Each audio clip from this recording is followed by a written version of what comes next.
ครับพี่น้องเบาสิค่ะเนาะมื้อนี้ก็มาทำบุญวันสงกรานต์ครับพี่น้องเนาะทำบุญวันสงกรานต์ครับพี่น้องมื้อนี้ก็สิมีการทำบุญรวมญาติครับพี่น้องเนาะมีการทำบุญรวมญาติเฮ็ดต้นผ้าป่าครับพี่น้องเนาะเฮ็ดต้นผ้าป่าพอดีมื้อนี้เฮาก็สิได้ตัวเลขครับพี่น้องเนาะนำต้นผ้าป่านำได้พี่น้องเนาะสิได้ตัวเลขนำต้นผ้าป่านำครับพี่น้องเพราะว่าปีที่แล้วเนี่ยเขา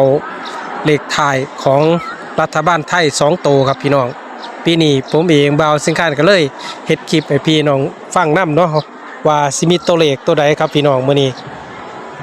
ปีที่แล้วเนี่ยเขาตรงๆครับพี่น้องเนาะเลขท้ายของรัฐบาลไทยครับพี่น้องเนาะของการทำบุญต้นผ้าป่ารวมญาติของสงกรานต์ครับพี่น้องปีที่แล้วเขาเต็มครับพี่น้องปีนี้เฮาก็มาเบิ่งเอาด้วยกันเนาะพี่น้องเฮาก็ลองเอาไปตำลาวลองเบิ่งนำก็ได้ครับพี่น้องเนาะตำลาวลองเบิ่ง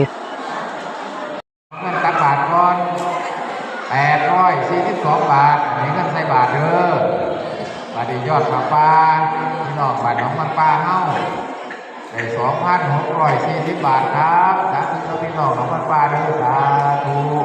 อันนี้เขาเอิ้นว่าผ้าป่าล้วนๆนี่จะยอดพี่น้องเด้อของน้องทีมใหญ่เฮานี่ล่ะทั้งหมดเบิดเลยล่ะ